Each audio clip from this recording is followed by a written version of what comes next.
The Lurking Fear by H.P. Lovecraft. Part 1. The Shadow on the Chimney. There was thunder in the air on the night I went to the deserted mansion atop Tempest Mountain to find the Lurking Fear. I was not alone, for foolhardiness was not then mixed with that love of the grotesque and the terrible which has made my career a series of quests for strange horrors in literature and in life. With me were two faithful and muscular men for whom I had sent when the time came, men long associated with me in my ghastly explorations because of their peculiar fitness. We had started quietly from the village because of the reporters who still lingered about after the eldritch panic of a month before, the nightmare creeping death. Later, I thought, they might aid me, but I did not want them then.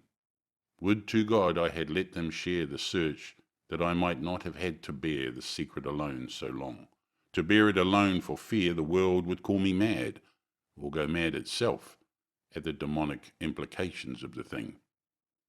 Now that I am telling it anyway, lest the brooding make me a maniac, I wish I had never concealed it. For I, and I only, know what manner of fear lurked on that spectral and desolate mountain. In a small motor car, we covered the miles of primeval forest and hill until the wooded ascent checked it. The country bore an aspect more than usually sinister as we viewed it by night and without the accustomed crowds of investigators, so that we were often tempted to use the acetylene headlights, despite the attention it might attract. It was not a wholesome landscape after dark, and I believe I would have noticed its morbidity even had I been ignorant of the terror that stalked there. Of wild creatures there were none. They are wise when deathly is close. The ancient lightning-scarred trees seemed unnaturally large and twisted, and the other vegetation unnaturally thick and feverish, while curious mounds and hummocks in the weedy fulgurite-pitted earth reminded me of snakes and dead men's skulls swelled to gigantic proportions. Fear had lurked on Tempest Mountain for more than a century. This I learned at once from newspaper accounts of the catastrophe which first brought the region to the world's notice. The place is a remote, lonely elevation in that part of the Catskills where Dutch civilization once feebly and transiently penetrated, leaving behind as it receded only a few ruined mansions and a degenerate squatter population inhabiting pitiful hamlets on isolated slopes. Normal beings seldom visited the locality till the state police were formed, and even now only infrequent troopers patrol it.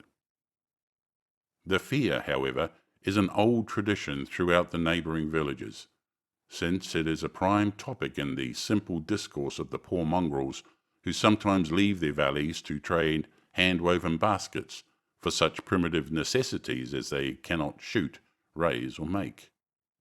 The Lurking Fear dwelt in the shunned and deserted Martens mansion, which crowned the high but gradual eminence whose liability to frequent thunderstorms gave it the name of Tempest Mountain. For over 100 years the antique grove-circled stone house had been the subject of stories incredibly wild and monstrously hideous, stories of a silent, colossal, creeping death which stalked abroad in summer. With whimpering insistence the squatters told tales of a demon which seized lone wayfarers after dark, either carrying them off or leaving them in a frightful state of gnawed dismemberment, while sometimes they whispered of blood trails toward the distant mansion. Some said the thunder called the lurking fear out of its habitation, while others said the thunder was its voice. No one outside the backwoods had believed these varying and conflicting stories, with their incoherent, extravagant descriptions of the half-glimpsed fiend. Yet not a farmer or villager doubted that the Martens mansion was ghoulishly haunted. Local history forbade such a doubt, although no ghostly evidence was ever found by such investigators as had visited the building after some especially vivid tales of the squatters. Grandmothers told strange myths of the Martent spectre, myths concerning the Martens family itself, its queer hereditary dissimilarity of eyes, its long unnatural annals, and the murder which had cursed it. The terror which brought me to the scene was a sudden and portentous confirmation of the mountaineers' wildest legends. One summer night, after a thunderstorm of unprecedented violence, the countryside was aroused by a squatter stampede which no mere delusion could create. The pitiful throngs of natives shrieked and whined of the unnameable horror which had descended upon them, and they were not doubted. They had not seen it, but had heard such cries from one of their hamlets that they knew a creeping death had come. In the morning, citizens and state troopers followed the shuddering mountaineers to the place where they said the death had come. Death was indeed there. The ground under one of the squatters' villages had caved in after a lightning strike, destroying several of the malodorous shanties. But upon this property damage was superimposed an organic devastation which paled it to insignificance. Of a possible 75 natives who had inhabited this spot, not one living specimen was visible. The disordered earth was covered with blood and human debris, bespeaking too vividly the ravages of demon teeth and talons. Yet no visible trail led away from the carnage. That some hideous animal must be the cause everyone quickly agreed, nor did any tongue now revive the charge that such cryptic deaths formed merely the sordid murders common in decadent communities. That charge was revived only when about 25 of the estimated population were found missing from the dead, and even then it was hard to explain the murder of 50 by half that number. But the fact remained that on a summer night a bolt had come out of the heavens and left a dead village whose corpses were horribly mangled, chewed, and clawed. The excited countryside immediately connected the horror with the haunted Martens mansion, though the localities were over 3 miles apart.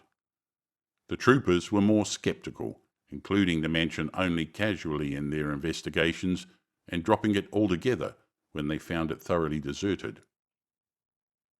Country and village people, however, canvassed the place with infinite care, overturning everything in the house, sounding ponds and brooks, beating down bushes, and ransacking the nearby forests. All was in vain. The death that had come had left no trace save destruction itself. By the second day of the search, the affair was fully treated by the newspapers whose reporters overran Tempest Mountain. They described it in much detail and with many interviews to elucidate the horror's history as told by local grandams. I followed the accounts languidly at first, for I am a connoisseur in horrors. But after a week I detected an atmosphere which stirred me oddly, so that on August 5th, 1921, I registered among the reporters who crowded the hotel at Lefert's Corners, nearest village to Tempest Mountain, and acknowledged headquarters of the searchers. 3 weeks more, and the dispersal of the reporters left me free to begin a terrible exploration based on the minute inquiries and surveying with which I had meanwhile busied myself. So on this summer night, while distant thunder rumbled, I left the silent motor car and tramped with 2 armed companions up the mound-covered reaches of Tempest Mountain, casting the beams of an electric torch on the spectral grey walls that began to appear through the giant oaks ahead. In this morbid night solitude and feeble shifting illumination, the vast box-like pile displayed obscure hints of terror which day could not uncover. Yet I did not hesitate, since I had come with fierce resolution to test an idea. I believed that the thunder called the death demon out of some fearsome secret place, and be that demon solid entity or vaporous pestilence, I meant to see it.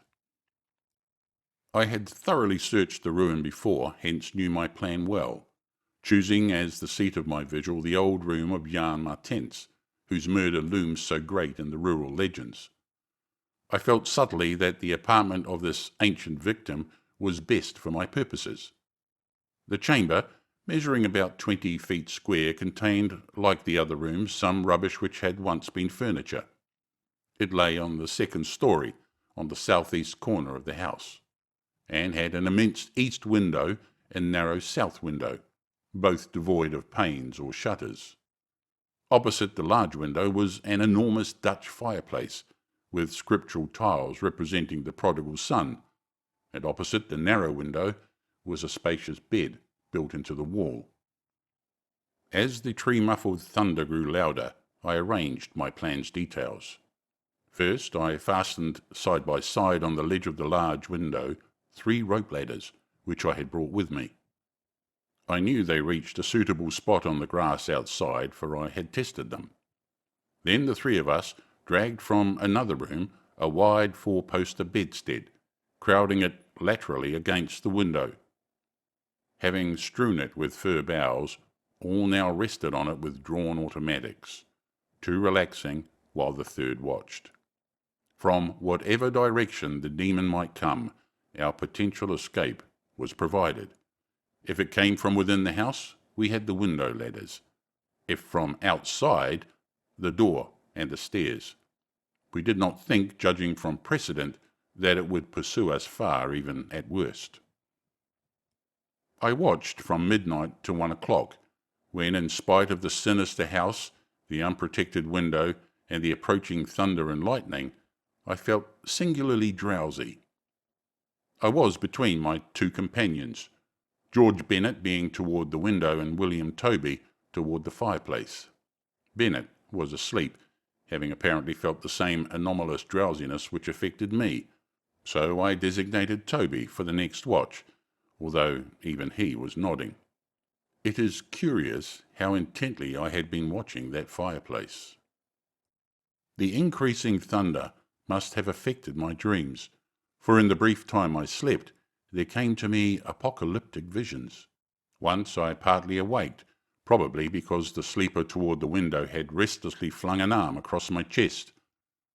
I was not sufficiently awake to see whether Toby was attending to his duties as sentinel, but felt a distinct anxiety on that score. Never before had the presence of evil so poignantly oppressed me. Later, I must have dropped asleep again, for it was out of a phantasmal chaos that my mind leaped when the night grew hideous with shrieks beyond anything in my former experience or imagination. In that shrieking, the inmost soul of human fear and agony clawed hopelessly and insanely at the ebony gates of oblivion. I awoke to red madness and the mockery of diabolism, as farther and farther down inconceivable vistas that phobic and crystalline anguish retreated and reverberated. There was no light, but I knew from the empty space at my right that Toby was gone. God alone knew whither.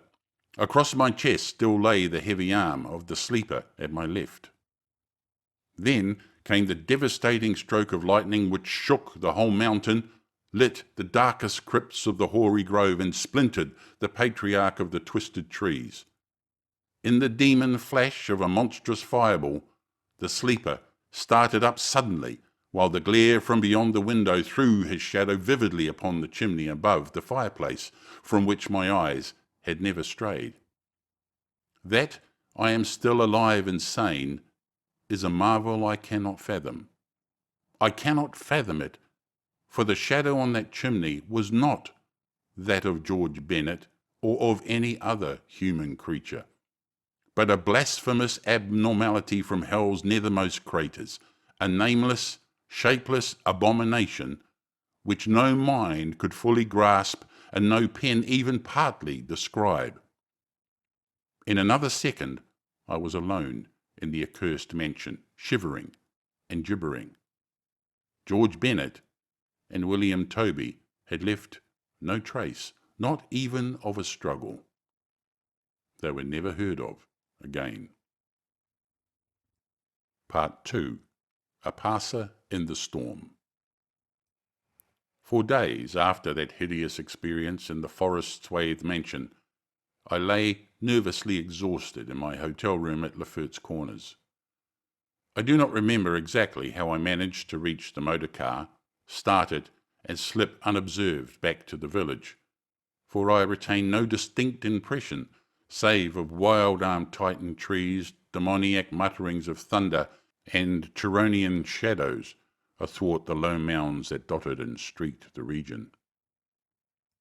As I shivered and brooded on the casting of that brain-blasting shadow, I knew that I had at last pried out one of Earth's supreme horrors, one of those nameless blights of outer voids whose faint demon scratchings we sometimes hear on the farthest rim of space, yet from which our own finite vision has given us a merciful immunity.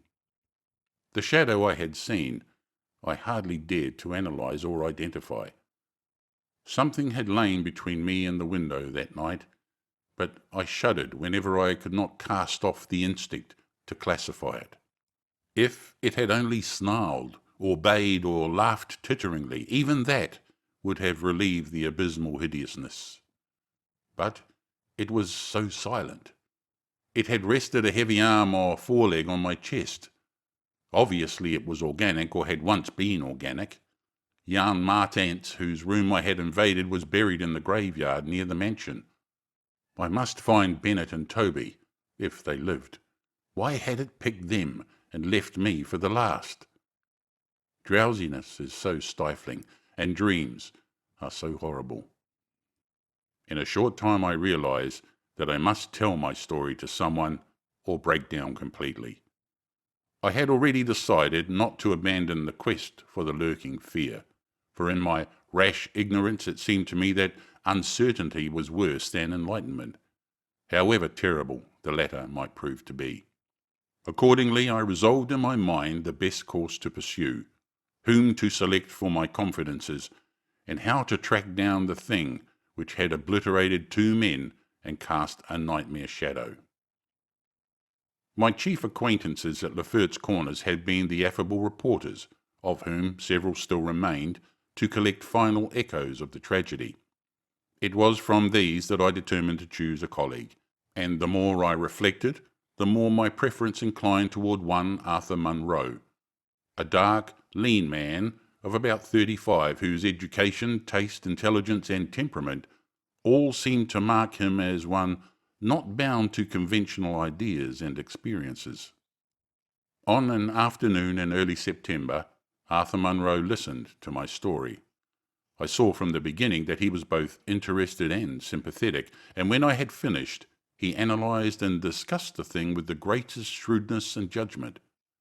His advice, moreover, was eminently practical, for he recommended a postponement of operations at the Martens mansion until we might become fortified with more detailed historical and geographical data.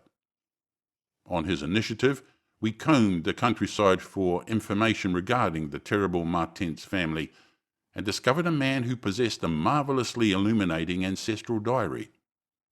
We also talked at length with such of the mountain mongrels as had not fled from the terror and confusion to remoter slopes, and arranged to proceed our culminating task, the exhaustive and definitive examination of the mansion in the light of its detailed history, with an equally exhaustive and definitive examination of spots associated with the various tragedies of squatter legend. The results of this examination were not at first very enlightening, though our tabulation of them seemed to reveal a fairly significant trend, namely, that the number of reported horrors was by far the greatest in areas either comparatively near the avoided house or connected with it by stretches of the morbidly overnourished forest. There were, it is true, exceptions. Indeed, the horror which had caught the world's ear had happened in a treeless space, remote alike from the mansion and from any connecting woods. As to the nature and appearance of the lurking fear, nothing could be gained from the scared and witless shanty-dwellers. In the same breath they called it a snake and a giant, a thunder devil and a bat, a vulture and a walking tree.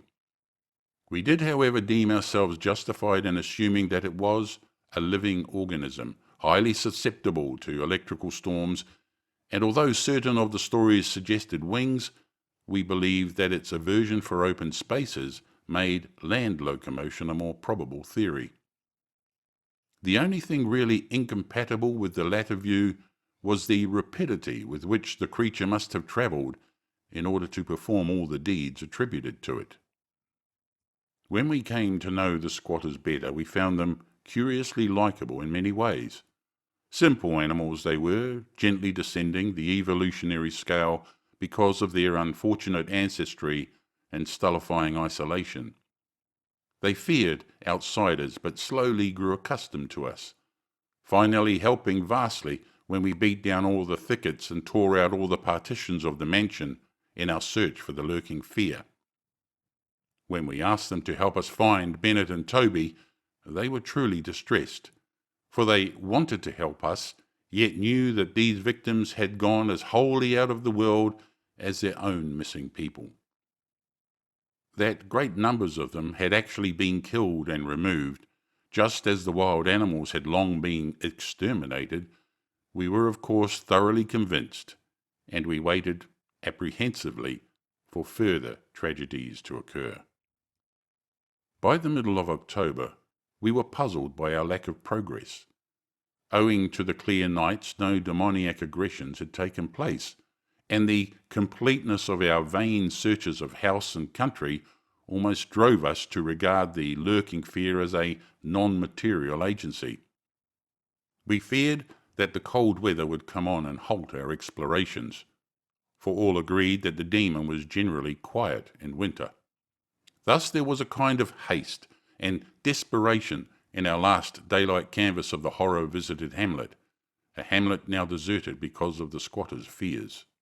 The ill-fated squatter hamlet had borne no name, but had long stood in a sheltered though treeless cleft between two elevations called respectively Cone Mountain and Maple Hill. It was closer to Maple Hill than to Cone Mountain, some of the crude abodes indeed being dugouts on the side of the former eminence. Geographically, it lay about 2 miles northwest of the base of Tempest Mountain and 3 miles from the oak-girt mansion. Of the distance between the hamlet and the mansion, fully 2 miles and a quarter on the hamlet side was entirely open country, the plain being of fairly level character save for some of the low snake-like mounds, and having as vegetation only grass and scattered weeds. Considering this topography, we had finally concluded that the demon must have come by way of Cone Mountain, a wooded southern prolongation of which ran to within a short distance of the westernmost spur of Tempest Mountain. The upheaval of ground we traced conclusively to a landslide from Maple Hill, a tall lone splintered tree on whose side had been the striking point of the thunderbolt which summoned the fiend. As for the 20th time or more, Arthur Munro and I went minutely over every inch of the violated village, we were filled with a certain discouragement coupled with vague and novel fears. It was acutely uncanny, even when frightful and uncanny things were common, to encounter so blankly clueless a scene after such overwhelming occurrences. And we moved about beneath the leaden darkening sky with that tragic directionless zeal which results from a combined sense of futility and necessity of action. Our care was gravely minute. Every cottage was again entered, every hillside dugout again searched for bodies, every thorny foot of adjacent slope again scanned for dens and caves, but all without result. And yet, as I have said, vague new fears hovered menacingly over us, as if giant bat-winged griffins squatted invisibly on the mountain tops and leered with abandoned eyes that had looked on transcosmic gulfs. As the afternoon advanced, it became increasingly difficult to see, and we heard the rumble of a thunderstorm gathering over Tempest Mountain. This sound in such a locality naturally stirred us, though less than it would have done at night. As it was, we hoped desperately that the storm would last until well after dark, and with that hope turned from our aimless hillside searching toward the nearest inhabited hamlet to gather a body of squatters as helpers in the investigation. Timid as they were, a few of the younger men were sufficiently inspired by our protective leadership to promise such help. We had hardly more than turned, however, when there descended such a blinding sheet of torrential rain that shelter became imperative. The extreme, almost nocturnal darkness of the sky caused us to stumble, sadly, but guided by the frequent flashes of lightning and by our minute knowledge of the hamlet, we soon reached the least porous cabin of the lot, an heterogeneous combination of logs and boards whose still existing floor and single tiny window both faced Maple Hill. Barring the door after us against the fury of the wind and rain, we put in place the crude window shutter which our frequent searches had taught us where to find. It was dismal sitting there on rickety boxes in the pitchy darkness, but we smoked pipes and occasionally flashed our pocket lamps about. Now and then we could see the lightning through cracks in the wall. The afternoon was so incredibly dark that each flash was extremely vivid. The stormy vigil reminded me shudderingly of my ghastly night on Tempest Mountain. My mind turned to that odd question which had kept recurring ever since the nightmare thing had happened.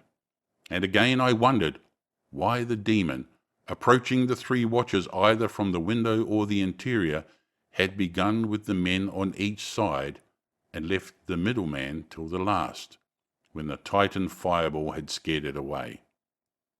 Why had it not taken its victims in natural order, with myself second, from whichever direction it had approached? With what manner of far-reaching tentacles did it prey? Or did it know that I was the leader and save me for a fate worse than that of my companions? In the midst of these reflections, as if dramatically arranged to intensify them, there fell nearby a terrific bolt of lightning, followed by the sound of sliding earth. At the same time, the wolfish wind rose to demoniac crescendos of ululation.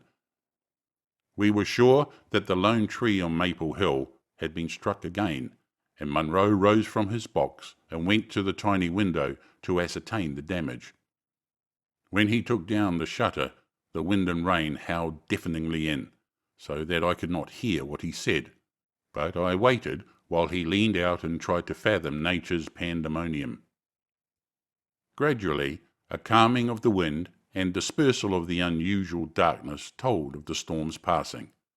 I had hoped it would last into the night to help our quest, but a furtive sunbeam from a knothole behind me removed the likelihood of such a thing. Suggesting to Munro that we had better get some light even if more showers came, I unbarred and opened the crude door. The ground outside was a singular mass of mud and pools, with fresh heaps of earth from the slight landslide. But I saw nothing to justify the interest which kept my companion silently leaning out of the window. Crossing to where he leaned, I touched his shoulder, but he did not move. Then, as I playfully shook him and turned him around, I felt the strangling tendrils of a cancerous horror whose roots reached into illimitable pasts and fathomless abysms of the night that broods beyond time. For Arthur Moore was dead, and on what remained of his chewed and gouged head there was no longer a face. Part 3. What the red glare meant. On the tempest-racked night of November 8th, 1921, with a lantern which cast charnel shadows, I stood digging alone and idiotically in the grave of Jan Martens. I had begun to dig in the afternoon because a thunderstorm was brewing, and now that it was dark and the storm had burst above the maniacally thick foliage, I was glad. I believe that my mind was partly unhinged by events since August 5th. The demon shadow in the mansion, the general strain and disappointment, and the thing that occurred at the hamlet in an October storm. After that thing I had dug a grave for one whose death I could not understand. I knew that others could not understand either, so let them think Arthur Munro had wandered away. They searched, but found nothing. The squatters might have understood, but I dared not frighten them more. I myself seemed strangely callous. That shock at the mention had done something to my brain, and I could think only of the quest for a horror now grown to cataclysmic stature in my imagination, a quest which the fate of Arthur Munro made me vow to keep silent and solitary. The scene of my excavations would alone have been enough to unnerve any ordinary man. Baleful primal trees of unholy size, age, and grotesqueness leered above me like the pillars of some hellish druidic temple, muffling the thunder, hushing the clawing wind, and admitting but little rain. Beyond the scarred trunks in the background, illumined by faintless flashes of filtered lightning, rose the damped, ivied stones of the deserted mansion, while somewhat nearer was the abandoned Dutch garden, whose walks and beds were polluted by a white fungus, fetid, overnourished vegetation that never saw full daylight. And nearest of all was the graveyard, where deformed trees tossed insane branches as their roots displaced unhallowed slabs and sucked venom from what lay below. Now and then, beneath the brown pall of leaves that rotted and festered in the antediluvian forest darkness, I could trace the sinister outlines of some of these low mounds which characterized the lightning-pierced region. History had led me to this archaic grave. History, indeed, was all I had after everything else ended in mocking Satanism. I now believed that the lurking fear was no material thing, but a wolf-fanged ghost that rode the midnight lightning. And I believed, because of the masses of local tradition I had unearthed in my search with Arthur Munro, that the ghost was that of Jan Martens, who died in 1762. That is why I was digging idiotically in his grave. The Martens mansion was built in 1670 by Gerrit Martens, a wealthy New Amsterdam merchant who disliked the changing order under British rule, and had constructed this magnificent domicile on a remote woodland summit whose untrodden solitude and unusual scenery pleased him. The only substantial disappointment encountered in this site was that which concerned the prevalence of violent thunderstorms in summer. When selecting the hill and building his mansion, Mynheer Martens had laid these frequent natural outbursts to some peculiarity of the year, but in time he perceived that the locality was especially liable to such phenomena. At length, having found these storms injurious to his head, he fitted up a cellar into which he could retreat from their wildest pandemonium. Of Gerrit Martens's descendants, less is known than of himself, since they were all reared in hatred of the English civilization and trained to shun such of the colonists as accepted it. Their life was exceedingly secluded, and people declared that their isolation had made them heavy of speech and comprehension. In appearance, all were marked by a peculiar inherited dissimilarity of eyes, one generally being blue and the other brown. Their social contacts grew fewer and fewer, till at last they took to intermarrying with the numerous menial class about the estate. Many of the crowded family degenerated, moved across the valley and merged with the mongrel population which was later to produce the pitiful squatters. The rest had stuck sullenly to their ancestral mansion, becoming more and more clannish and taciturn, yet developing a nervous responsiveness to the frequent thunderstorms. Most of this information reached the outside world through young Jan Martens, who from some kind of restlessness joined the colonial army when news of the Albany Convention reached Tempest Mountain. He was the first of Gerrit's descendants to see much of the world, and when he returned in 1760, after 6 years of campaigning, he was hated as an outsider by his father, uncles and brothers, in spite of his dissimilar Martens eyes. No longer could he share the peculiarities and prejudices of the Martenses. while the very mountain thunderstorms failed to intoxicate him as they had before. Instead, his surroundings depressed him, and he frequently wrote to a friend in Albany of plans to leave the paternal roof.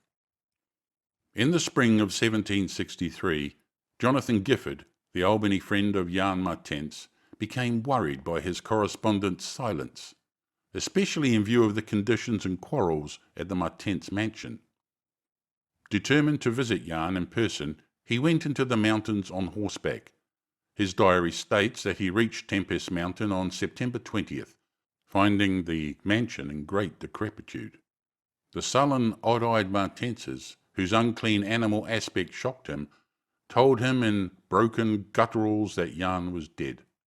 He had, they insisted, been struck by lightning the autumn before, and now lay buried behind the neglected sunken gardens. They showed the visitor the grave, barren and devoid of markers. Something in the Martenses' manner gave Gifford a feeling of repulsion and suspicion, and a week later he returned with spade and mattock to explore the sepulchral spot. He found what he expected, a skull crushed cruelly as if by savage blows. So returning to Albany, he openly charged the Martenses with the murder of their kinsman. Legal evidence was lacking, but the story spread rapidly around the countryside, and from that time the Martenses were ostracized by the world. No one would deal with them, and their distant manor was shunned as an accursed place. Somehow they managed to live on independently by the products of their estate, for occasional lights glimpsed from faraway hills attested their continued presence. These lights were seen as late as 1810, but toward the last they became very infrequent. Meanwhile, there grew up about the mansion and the mountain a body of diabolic legendary. The place was avoided with doubled assiduousness, and invested with every whispered myth tradition could supply. It remained unvisited till 1816, when the continued absence of lights was noticed by the squatters. At that time, a party made investigations, finding the house deserted and partly in ruins. There were no skeletons about, so that departure rather than death was inferred. The clan seemed to have left several years before, and improvised penthouses showed how numerous it had grown prior to its migration. Its cultural level had fallen very low, as proved by decaying furniture and scattered silverware, which must have been long abandoned when its owners left. But though the dreaded Martenses were gone, the fear of the haunted house continued, and grew very acute when new and strange stories arose among the mountain decadents. There it stood, deserted, feared, and linked with the vengeful ghost of Jan Martens. There it still stood on the night I dug in Jan Martens's grave. I have described my protracted digging as idiotic, and such it indeed was in object and method. The coffin of Jan Martens had been soon unearthed. It now held only dust and nitre, but in my fury to exhume his ghost, I delved irrationally and clumsily down beneath where he had lain. God knows what I expected to find. I only felt that I was digging in the grave of a man whose ghost stalked by night. It is impossible to say what monstrous depth I had attained when my spade, and soon my feet, broke through the ground beneath. The event, under the circumstances, was tremendous, for in the existence of a subterranean space here, my mad theories had terrible confirmation. My slight fall had extinguished the lantern, but I produced an electric pocket lamp and viewed the small horizontal tunnel which led away indefinitely in both directions. It was amply large for a man to wriggle through, and though no sane person would have tried it at that time, I forgot danger, reason, and cleanliness in my single-minded fever to unearth the lurking fear. Choosing the direction toward the house, I scrambled recklessly into the narrow burrow, squirming ahead blindly and rapidly, and flashing but seldom the lamp I kept before me. What language can describe the spectacle of a man lost in infinitely abysmal earth, pouring, twisting, wheezing, scrambling madly through sunken convolutions of immemorial blackness without an idea of time, safety, direction, or definite object. There is something hideous in it, but that is what I did. I did it for so long that life faded to a far memory, and I became one with the moles and grubs of nighted depths. Indeed, it was only by accident that after interminable writhings I jarred my forgotten electric lamp alight, so that it shone eerily along the burrow of caked loam that stretched and curved ahead. I had been scrambling in this way for some time, so that my battery had burned very low, when the passage suddenly inclined sharply upward, altering my mode of progress. And as I raised my glance, it was without preparation that I saw, glistening in the distance, two demoniac reflections of my expiring lamp. Two reflections glowing with a baneful and unmistakable effulgence and provoking maddeningly nebulous memories. I stopped automatically, though lacking the brain to retreat. The eyes approached. Yet of the thing that bore them I could not distinguish, only a claw. But what a claw! Then far overhead I heard a faint crashing which I recognized. It was the wild thunder of the mountain, raised to hysteric fury. I must have been crawling upward for some time, so that the surface was now quite near. And as the muffled thunder clattered, those eyes stared with vacuous viciousness. Thank God I did not then know what it was, else I should have died. But I was saved by the very thunder that had summoned it, for after a hideous wait there burst from the unseen outside sky one of those frequent mountainward bolts whose aftermath I had noticed here and there as gashes of disturbed earth and fulgurites of various sizes. With cyclopean rage it tore through the soil above that damnable pit, blinding and deafening me, yet not wholly reducing me to a coma.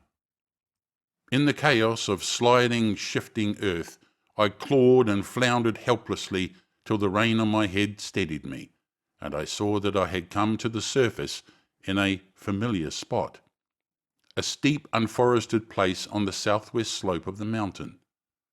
Recurrent sheet lightnings illumined the tumbled ground and the remains of the curious low hummock which had stretched down from the wooded higher slope. But there was nothing in the chaos to show my place of egress from the lethal catacomb. My brain was as great a chaos as the earth, and as a distant red glare boast on the landscape from the south, I hardly realized the horror I had been through. But when 2 days later the squatters told me what the red glare meant, I felt more horror than that which the mould burrow and the claw and eyes had given, more horror because of the overwhelming implications. In a hamlet 20 miles away, an orgy of fear had followed the bolt which brought me above ground, and a nameless thing had dropped from an overhanging tree into a weak-roofed cabin. It had done a deed, but the squatters had fired the cabin in frenzy before it could escape. It had been doing that deed at the very moment the earth caved in on the thing with the claw and eyes. Part 4. The Horror in the Eyes. There can be nothing normal in the mind of one who, knowing what I knew of the horrors of Tempest Mountain, would seek alone for the fear that lurked there. That at least 2 of the fear's embodiments were destroyed formed but a slight guarantee of mental and physical safety in this Acheron of multiform diabolism. Yet I continued my quest with even greater zeal as events and revelations became more monstrous. When, 2 days after my frightful crawl through that crypt of the eyes and claw, I learned that a thing had malignly hovered 20 miles away at the same instant the eyes were glaring at me, I experienced virtual convulsions of fright. But that fright was so mixed with wonder and alluring grotesqueness that it was almost a pleasant sensation.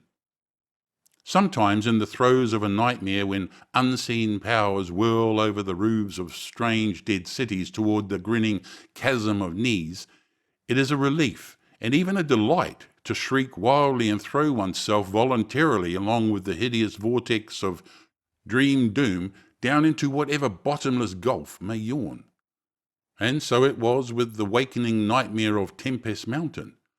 The discovery that two monsters had haunted the spot gave me ultimately a mad craving to plunge into the very earth of the accursed region, and with bare hands dig out the death that leered from every inch of the poisonous soil. As soon as possible, I visited the grave of Jan Martens and dug vainly where I had dug before. Some extensive cave-in had obliterated all trace of the underground passage, while the rain had washed so much earth back into the excavation that I could not tell how deeply I had dug that other day. I likewise made a difficult trip to the distant hamlet where the death creature had been burnt, and was little repaid for my trouble. In the ashes of the fateful cabin I found several bones, but apparently none of the monsters. The squatters said the thing had only one victim, but in this I judged them inaccurate, since besides the complete skull of a human being, there was another bony fragment which seemed certainly to have belonged to a human skull at some time. Though the rapid drop of the monster had been seen, no one could say just what the creature was like. Those who had glimpsed it called it simply a devil. Examining the great tree where it had lurked, I could discern no distinctive marks. I tried to find some trail into the black forest, but on this occasion could not stand the sight of those morbidly large boles, or of those vast serpent-like roots that twisted so malevolently before they sank into the earth. My next step was to re-examine with microscopic care the deserted hamlet where death had come most abundantly, and where Arthur Munro had seen something he never lived to describe. Though my vain previous searches had been exceedingly minute, I now had new data to test, for my horrible grave crawl convinced me that at least one of the phases of the monstrosity had been an underground creature. This time, on the 14th of November, my quest concerned itself mostly with the slopes of Cone Mountain and Maple Hill, where they overlooked the unfortunate hamlet, and I gave particular attention to the loose earth of the landslide region on the latter eminence. The afternoon of my search brought nothing to light, and dusk came as I stood on Maple Hill, looking down at the hamlet and across the valley to Tempest Mountain. There had been a gorgeous sunset, and now the moon came up, nearly full, and shedding a silver flood over the plain, the distant mountain-side, and the curious low mounds that rose here and there. It was a peaceful Arcadian scene, but knowing what it hid, I hated it. I hated the mocking moon, the hypocritical plain, the festering mountain, and those sinister mounds. Everything seemed to me tainted with a loathsome contagion, and inspired by a noxious alliance with distorted, hidden powers. Presently, as I gazed abstractly at the moonlit panorama, my eye became attracted to something singular in the nature and arrangement of a certain topographical element.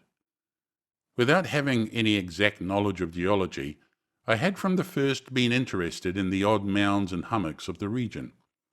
I had noticed that they were pretty widely distributed around Tempest Mountain, though less numerous on the plain than near the hilltop itself, where prehistoric glaciation had doubtless found feebler opposition to its striking and fantastic caprices.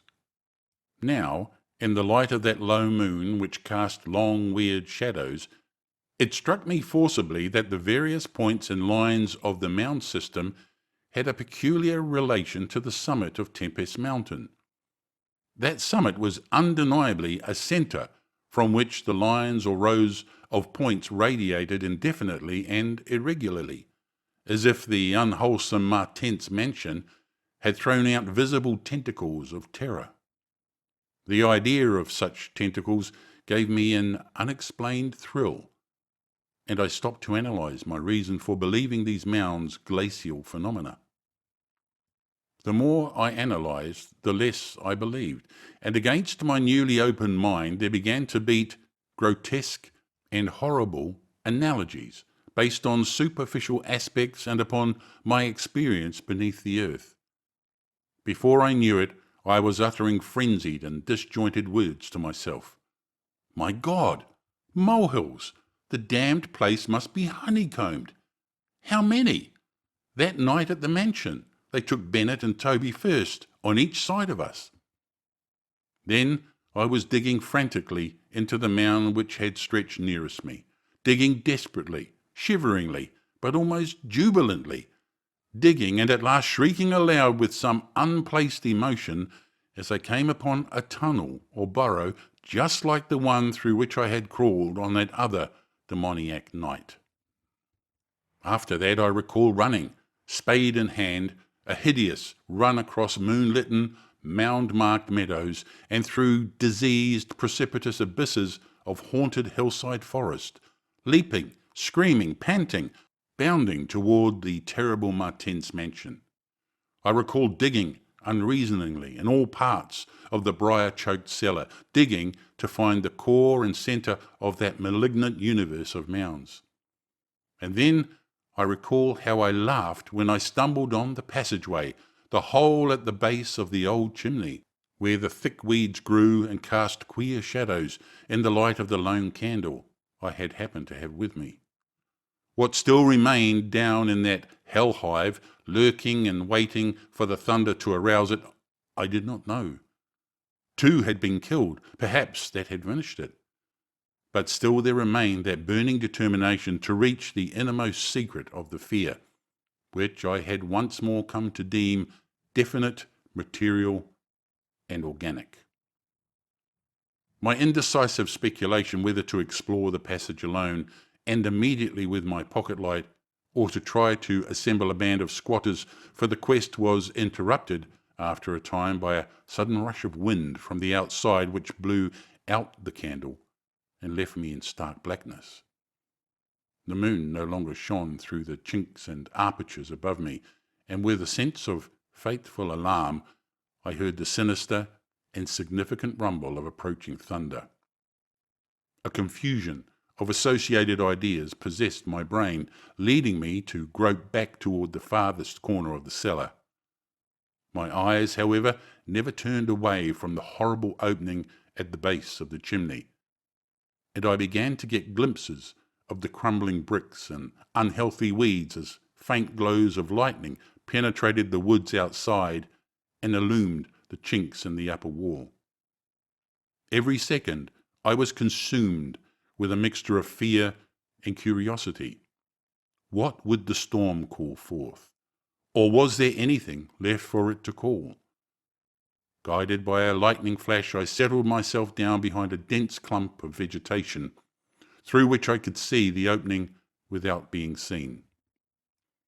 If heaven is merciful, it will some day efface from my consciousness the sight that I saw, and let me live my last years in peace.